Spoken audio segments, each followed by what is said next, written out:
talk a little bit more about the period where I was homeless and slept in my car. So, I kind of just wanted to expound a little bit more on kind of what I learned from that experience because I cut that I cut that kind of short for telling the story.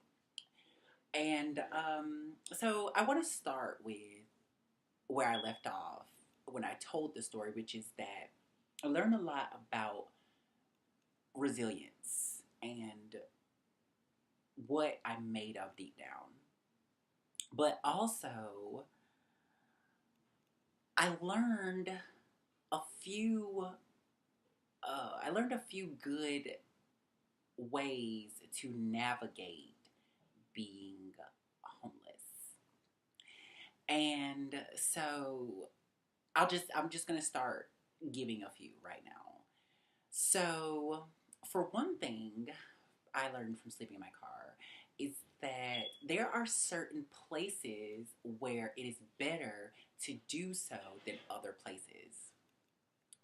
Now, there is a grocery store chain um, in in the area that I did this in that I ended up finding out. I'm just gonna say actually, it's Harris Teeter. So I ended up figuring out that Harris Teeter, they have they're they're kind of sensitive to the homeless in a way that it seems like the other grocery stores places aren't.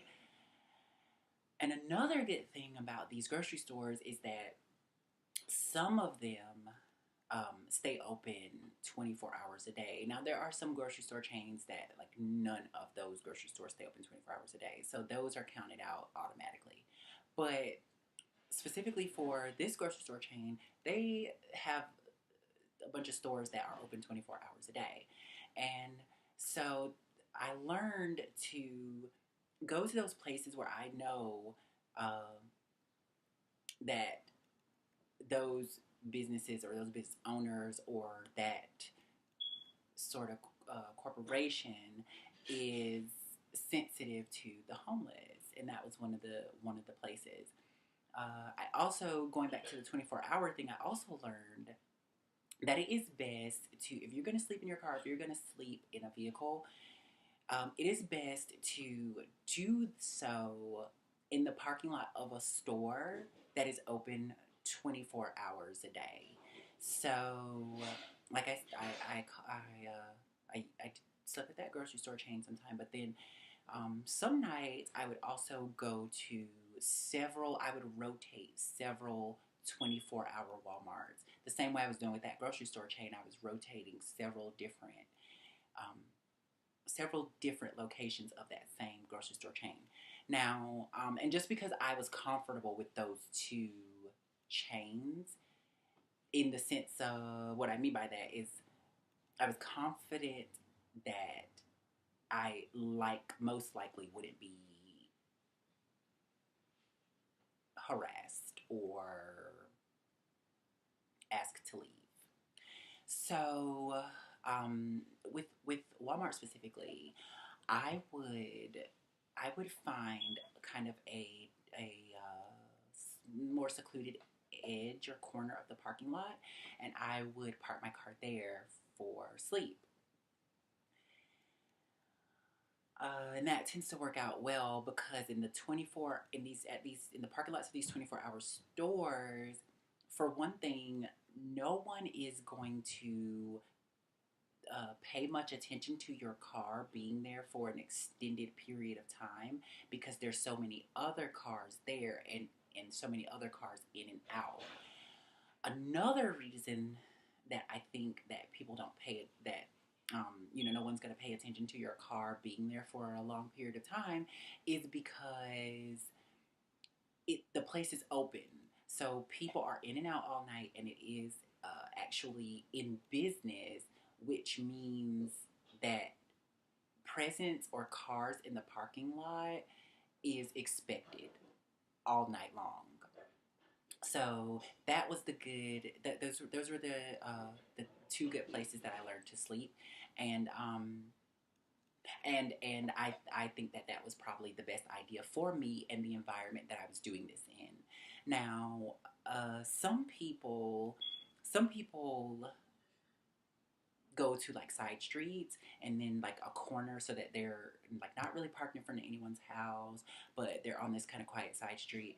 I personally stayed away from that. I stayed away from doing that. Um, like parking my car in a neighborhood and going to sleep, just because I felt my intuition told me that I would be more likely to be harassed by doing it that way. Just because you're in someone's neighborhood and someone, you just never know. People do weird things all the time. You never know when that one person could be up at 4 a.m. and they look out their window, your car's there, and they just want to go check it out, and then ta-da, you're sleeping in there. Something else that I used to do though was I would hide myself so that in case somebody did walk really close to my car, they wouldn't know that I was there. So what I would do is I had a blanket that I carried around with me. So I was trying to make it cushy. Do you hear what I'm saying? Like I was trying to make it cushy. I had like a couple pillows. I had a couple pillows and I had my blanket. So what I would do was I would take the blanket and I would cover myself completely with the blanket instead of just putting it over my body. I would cover my head and everything. I would completely cover myself with the blanket. And that way, if somebody walked past, it just looked like a big blanket thrown on the back seat of the car. Um, I would also, what you could do is you could, if you have like clothes, so you're gonna have a coat, right? You're gonna have a coat. Um, and if you're like me, you're probably gonna take off your pants to sleep because no one wants to sleep in jeans. Like, it's just not very comfortable. So, what I would do is I would take those clothing items as well and I would kind of like throw them around the car so that there's clothes strewn everywhere. Um, and that was a pretty good way of hiding myself too because then it just looks like a kind of messy car and not like there's someone sleeping in there. But the main thing that I did to hide myself, and this is pretty cool because I actually learned this. I learned several of these things from YouTube videos. Some of this stuff I learned from trial and error and experience, and like getting the experience. But then some things I learned from a series of YouTube videos that I watched um, before I actually did this, and I got some tips. So one of the tips that I got and used was I I went to the store. I got a length of fabric, a couple lengths of fabric, and I cut them into the shape of my windows. And then I used, if you have tinted windows, you probably won't have to do this, but I I used, what is it called? Velcro. I used Velcro to attach around my window, around the frame of my car windows, and then I attached the other end of the Velcro the to the fabric. And so then I would attach this fabric to the windows, and I used black fabric so that if you were to walk past my car, it just looks really really dark in the car, like beyond dark, like you can't see in there. Um, but you can't see anybody, and it doesn't look like it. The other nice thing that I think worked about it is that it didn't look like it was being purposefully, like the view was purposefully being obstructed. It looked like the windows were just very deeply tinted. So that's how I kept from being seen. And that is probably the best way that I kept from being seen. Those other ways just kind of so, but like that way, I never had any problems. I never really had any problems in general with people bothering me, except one experience that I will tell you about. So I would that's how I pretty much survived without being seen, without being caught, and something else that I noticed about being homeless is that people don't really see, like, it's like people see you less when you're homeless. Like, people don't really see you. And it's I think that that is part and partial to that not necessarily being like being I mean, sleeping in a car not necessarily being the most societally acceptable thing, or the it's definitely not the norm. We'll say that it's definitely not the norm. And with things like that, you're people tend to be more likely to judge and stuff like that. You want to hold down a job and all this stuff like this. So I was not going out and telling people my situation, but it's almost like because you are in this survival state not not telling people the situation, you kind of talk less. You kind of talk less, and you kind of I know in at least I'm just gonna speak for myself. I talked less, and I kind of shrank a little bit, just in my way of being. So I did notice that it was like I got noticed less often. Like it's almost like I went invisible for a while.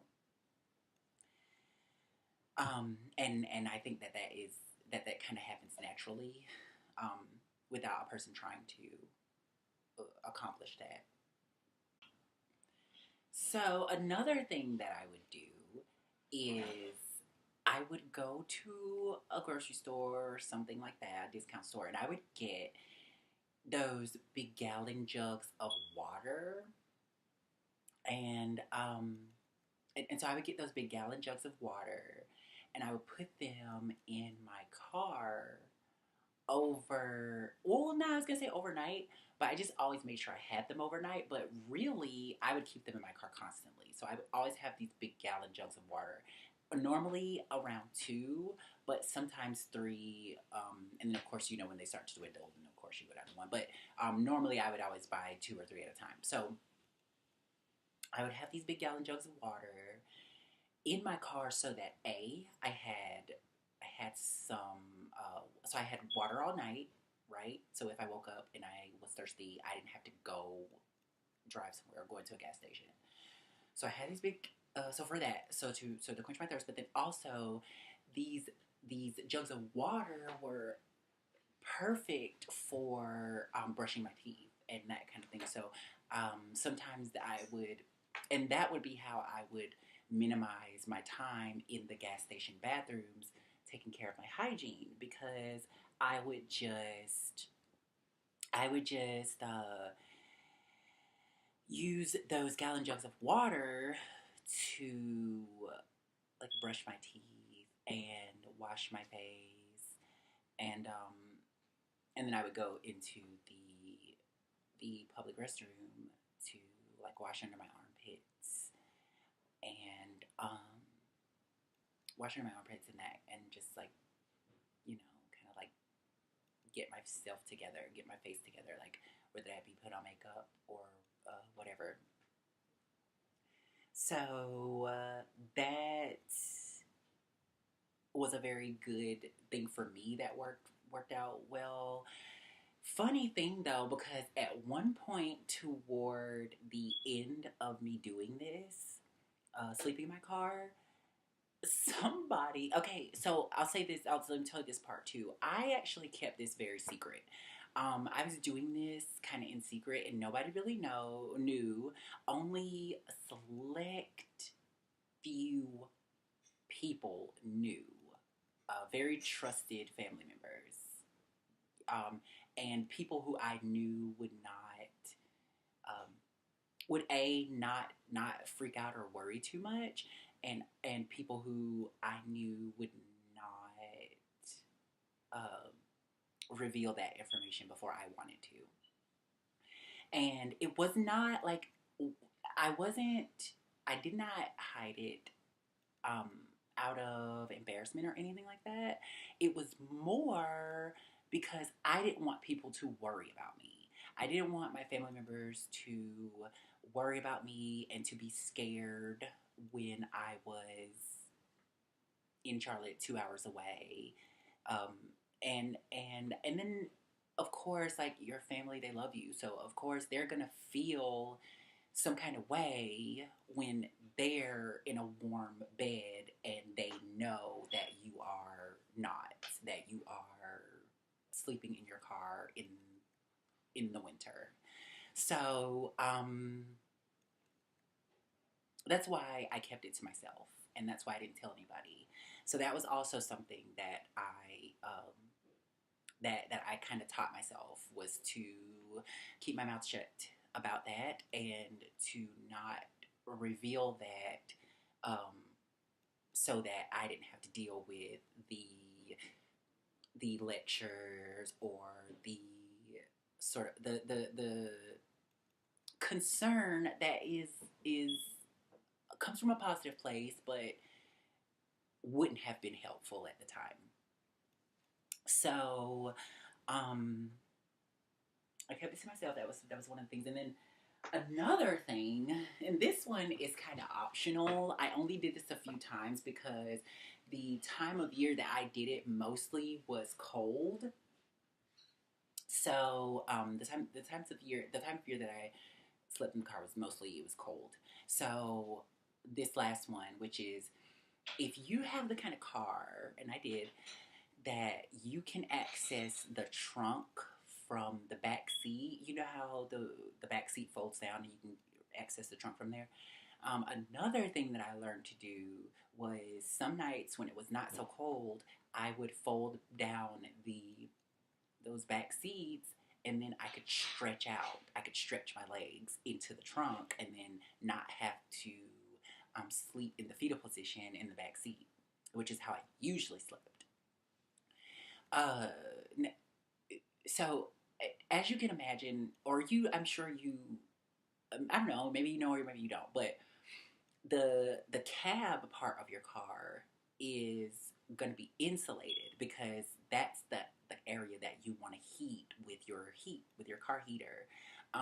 So that area is going to be insulated so that you stay warm. But the trunk is not for people. The trunk is just for equipment or your supplies. So it's not insulated. So I learned very quickly, and that's why I didn't do it very much. I learned very quickly that it was colder that way. So um I didn't do that very very often. Um so one other another thing was that during that time, like I said, it was winter, so it was cold. During that time, now I know I told you that this car that I had at the time was not. It was an older car, and it was in like drivable condition, but it wasn't in like necessarily good condition, because things kept going on it, and just small things kept happening. So at some point, I'm gonna. I don't actually remember, so I don't want to say anything that is untrue. But I think around December, um, or maybe even late November. But at some point, um, when it started to really get cold, actually, I think it was December, when it started to really, really get cold, my heat stopped working in my car. And my heat stopped working in my car right around the time that we were having nights in the teens, where we were having nights like 16 degrees and 15 degrees, and it was crazy. So what I did at first was, like, on nights where it was like 30 degrees, 30 to like 40 degrees, I would, or 32, or, well, no, I would say, like, yeah, no, not 30. I would say, like, yeah, no, because there were nights where it was 30. So yeah, I would say like from like 30 to about 50 degrees, 45 degrees. Um, I had a thermal blanket and it's not actually a blanket. It's like a piece of thermal paper, kind of. It's like plasticky. It kind of looks like foil. It kind of looks like aluminum foil. So you've probably seen these before. I believe the original application of these is for like camping and that kind of thing. But I ended up getting one of these heat blankets from I did DoorDash deliveries for a while and just delivered food for them. And what I ended up so the package that I ended up buying to deliver my food, it included one of the bags to put the food in, and one of these hot blankets to wrap hot things in so that it stays warm. While you could also put something like a drink in there, and that would not stay warm because the thing that was wrapped in the hot blanket would be what would keep all its heat inside. So instead of using it in that way, I actually ended up using that heating blanket to wrap around myself sometimes, and that would keep me really warm. If you guys have not tried one of these or know what I'm talking about, just look it up. Look up these heat blankets or these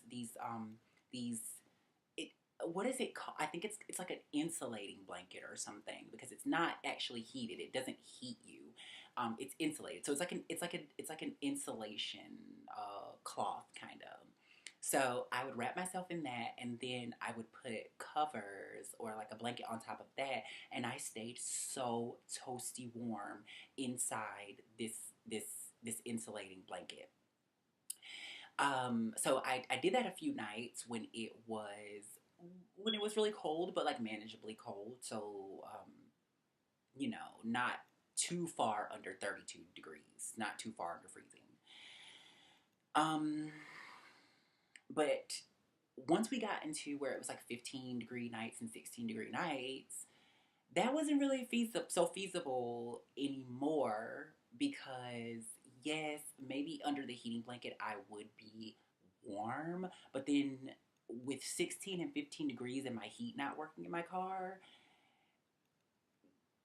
my ears, like my face, that kind of stuff was not gonna be okay unless I put the thing over my head and stayed like that all night. Now, one night, only one night, luckily for me, one night during that like 16 degree, I think this night it was actually 17 degrees is what I remember. And you know how the temperature fluctuates throughout the day. So I believe the low that night was 17. So um, what I did was I wrapped myself in that thermal blanket, like I was saying. Like I just put it over my head. I put the other blanket over my head, and I just had these blankets over my head, and I stayed like that all night long. It was a very uncomfortable situation, a very uncomfortable way to sleep, but I did end up falling asleep, and I did end up getting several hours of sleep. And then the next day, I had to go to work. So once I got to work, I was warm and had no issues.